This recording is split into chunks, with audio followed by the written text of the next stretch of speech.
সুপ্রিয় শিক্ষার্থীবৃন্দ, আসসালামু আলাইকুম। আমরা এর আগের ক্লাসে আলোচনা করেছিলাম 1.2 এর 13 নম্বরটা। আজ আমরা আলোচনা করব 15 নম্বর থেকে। এখানে বলা হয়েছিল যে 56,728 জন সৈন্য থেকে কমপক্ষে কতজন সৈন্য সরিয়ে রাখলে, এতজন সৈন্য থেকে কমপক্ষে কতজন সৈন্য সরিয়ে রাখলে বা তাদের সাথে কমপক্ষে আর কতজন সৈন্য যোগ দিলে সৈন্যদলকে বর্গাকারে সাজানো যাবে। মানে 56,728 জন সৈন্য থেকে কমপক্ষে কতজন সৈন্য সরিয়ে রাখার কথা বলা হয়েছে।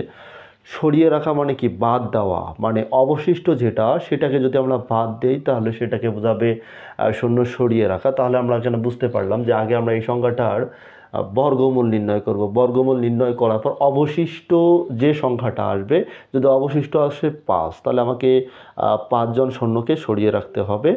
আর যোগের কথা যেটা বলা হয়েছিল, আমরা কিন্তু 1.1-এ আলোচনা করেছিলাম যে কমপক্ষে কত যোগ করলে সংখ্যাটাকে বর্গাকারে সাজানো যাবে, বা কমপক্ষে কত বিয়োগ করলে বর্গাকারে সাজানো যাবে। এখানে সরিয়ে রাখার কথা বলা হয়েছে, তার মানে বিয়োগ করার কথা বলা হয়েছে। তাহলে অবশিষ্ট যেটা আসবে সেটাকেই আমরা উত্তর বলতে পারি। আচ্ছা, এটার আমি এবার সমাধান করব, আপনারা একটু দেখবেন। লিখবেন যে 5,6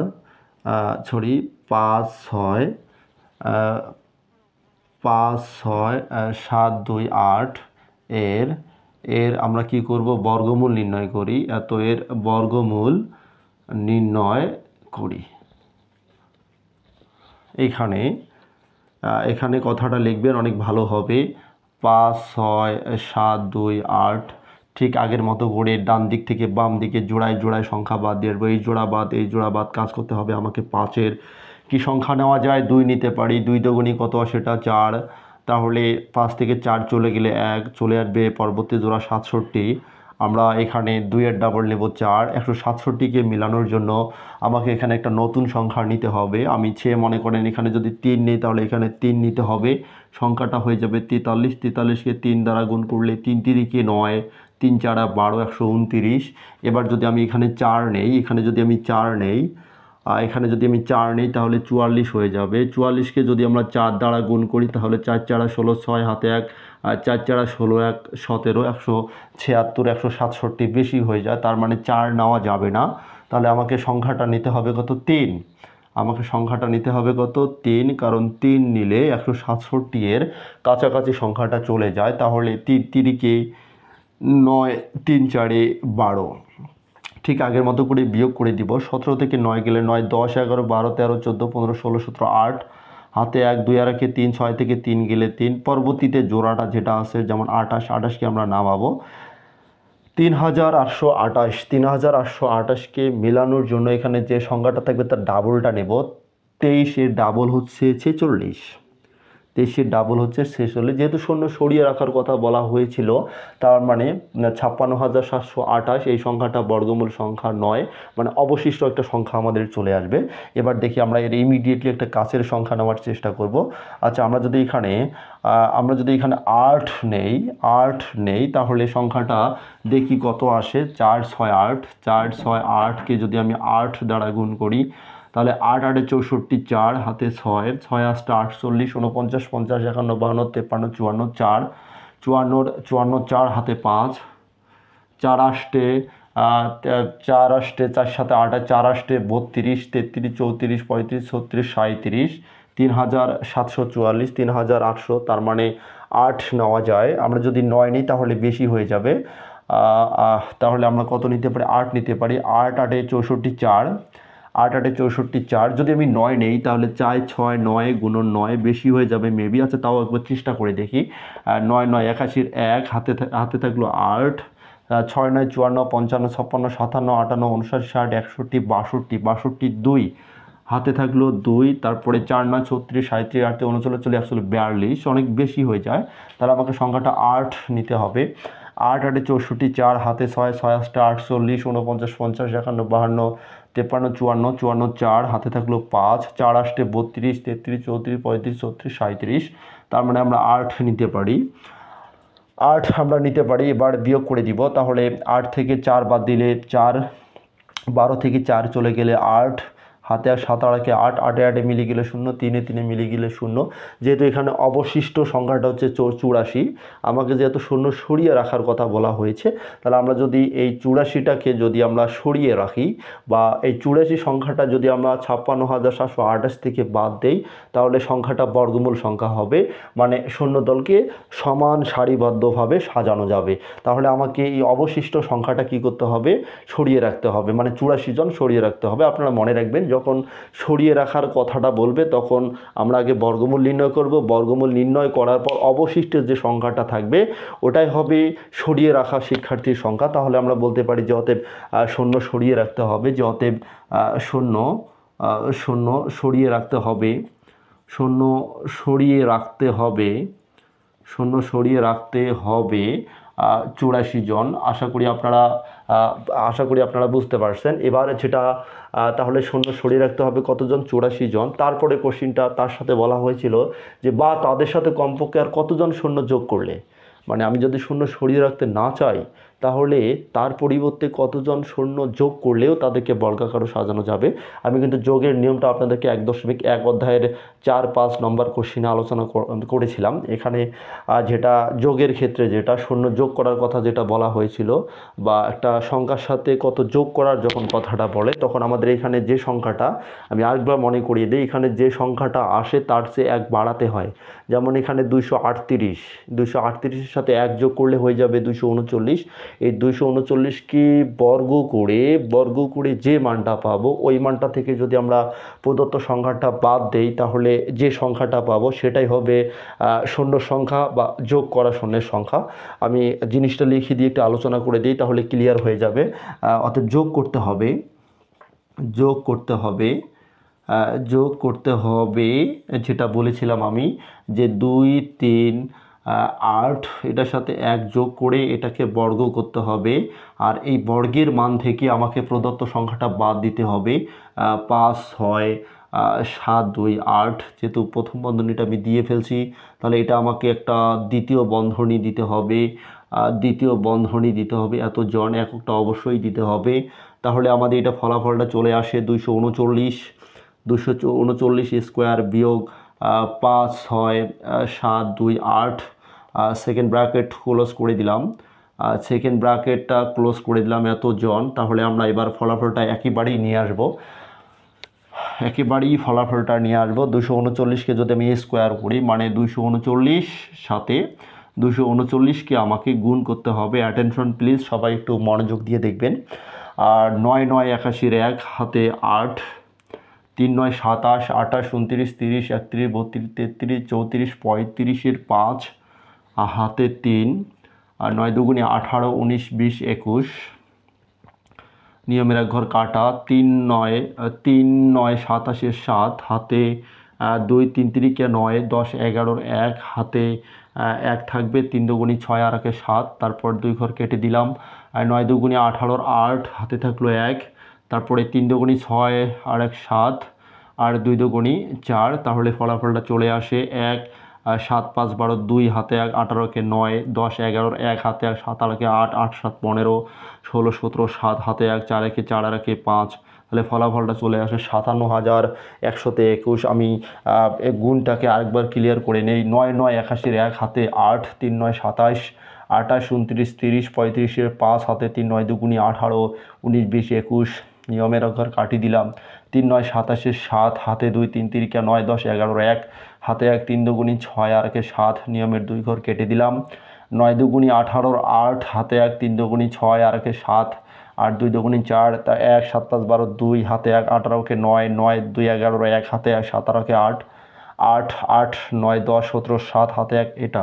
তার মানে আমরা যদি 239কে যদি বর্গ করি তাহলে রেজাল্টটা চলে আসে 57,121। এটা থেকে আমরা 56,728 এটা বাদ দেব, বিয়োগ করলে যা আসবে সেটাই আমাদেরকে কী করতে হবে, যোগ করতে হবে।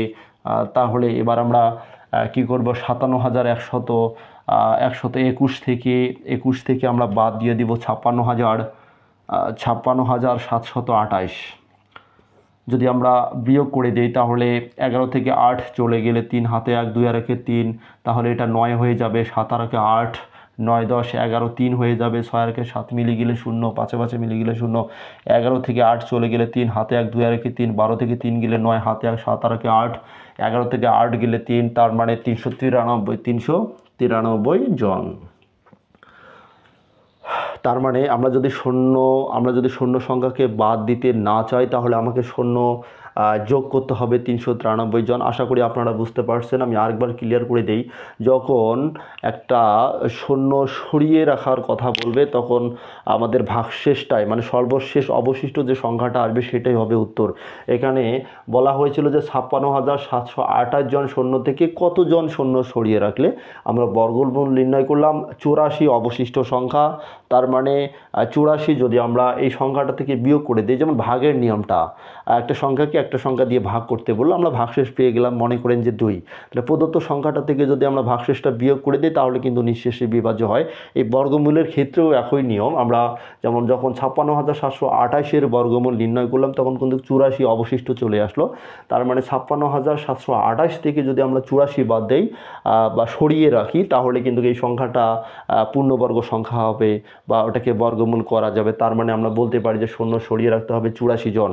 অবশিষ্ট যে সংখ্যাটা থাকবে সেটাই হবে সরিয়ে রাখা শিক্ষার্থীর সংখ্যা বা শূন্যের সংখ্যা।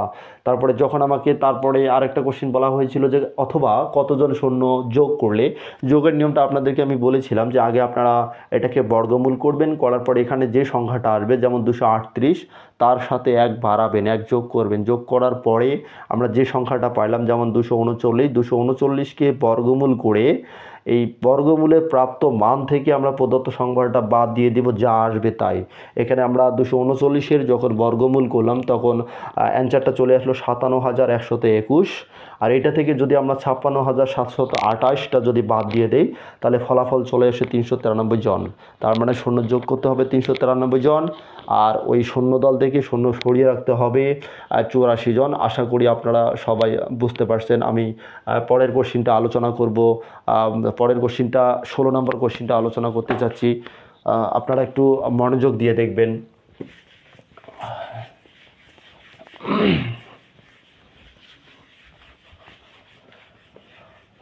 আপনারা যদি আমার কথাগুলো না বুঝে থাকেন তাহলে আমাকে প্লিজ কমেন্ট করবেন, জানাবেন যে স্যার বুঝতে পারতেছি না, ক্লাসগুলো রিপিট করেন। আমি আপ্রাণ চেষ্টা করব ক্লাসগুলো রিপিট করার জন্য এবং ভালোভাবে বোঝায় দেওয়ার জন্য। এবার আমি আলোচনা করব 16 নম্বরটা অনেক সোজা একটা জিনিস, একটু মনোযোগ দেবেন। বলা হয়েছিল যে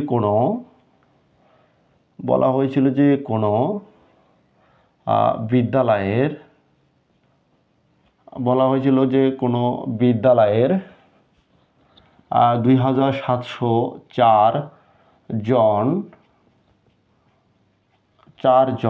শিক্ষার্থীকে প্রাত্যহিক সমাবেশ করার জন্য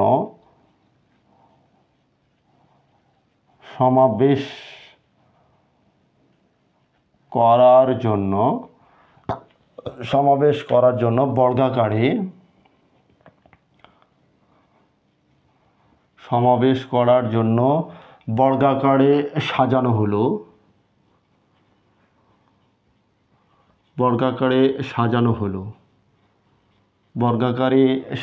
হলো। বলা হয়েছিল যে প্রত্যেক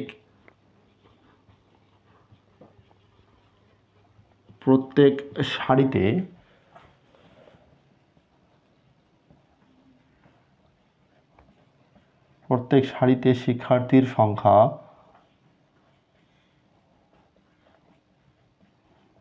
নির্ণয় করো।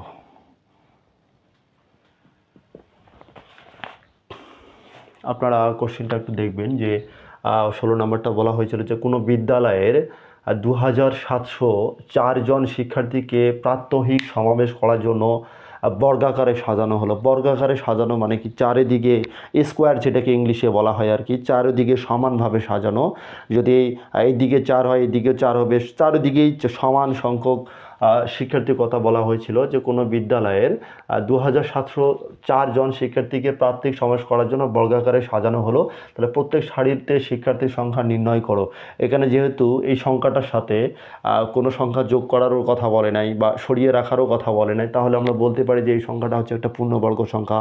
আমরা এটাকে বর্গমূল করলে যা পাবো সেটাই হচ্ছে প্রত্যেক সারিতে শিক্ষার্থীর সংখ্যা। আশা করি আপনারা বুঝতে পারছেন। অঙ্কটা আমি সমাধান করতেছি। লিখবেন যে 2704 এর বর্গমূল নির্ণয় করি, এর বর্গমূল নির্ণয় করি,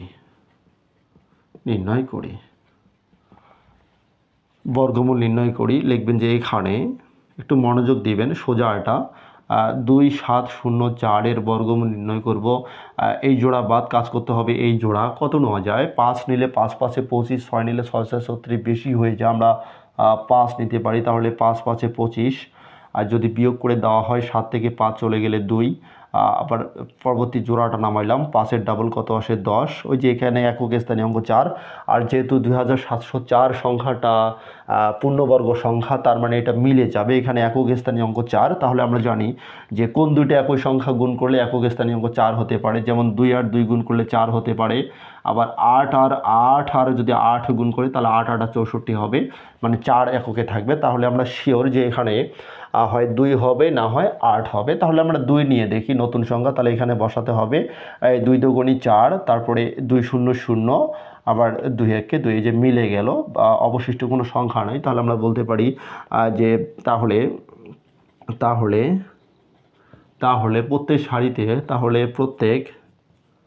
তাহলে প্রত্যেক সারিতে শিক্ষার্থীর সংখ্যা হবে, তাহলে প্রত্যেক সারিতে শিক্ষার্থীর সংখ্যা হবে 52 জন। আশা করি আপনারা বুঝতে পারছেন, অনেক সোজা ছিল। আমরা আজ এই পর্যন্তই আলোচনা, আমরা পরের দিন আলোচনা করব 17 থেকে শুরু করব, যতদূর পর্যন্ত করা যায়। আপনারা ভালো থাকবেন, সুস্থ থাকবেন, আমার জন্য দোয়া করবেন। ইনশাআল্লাহ দেখা হবে আগামীকাল একই সময়ে একই ক্লাসে। ভালো থাকবেন, আমার জন্য দোয়া করবেন এবং কমেন্টে জানাবেন যদি আমার কথাগুলো বুঝতে না পারেন বা আমার ক্লাস যদি বুঝতে অসুবিধা হয়, তাহলে আমাকে কমেন্টে জানাবেন। ভালো থাকবেন। আসসালামু আলাইকুম রহমতুল্লাহ।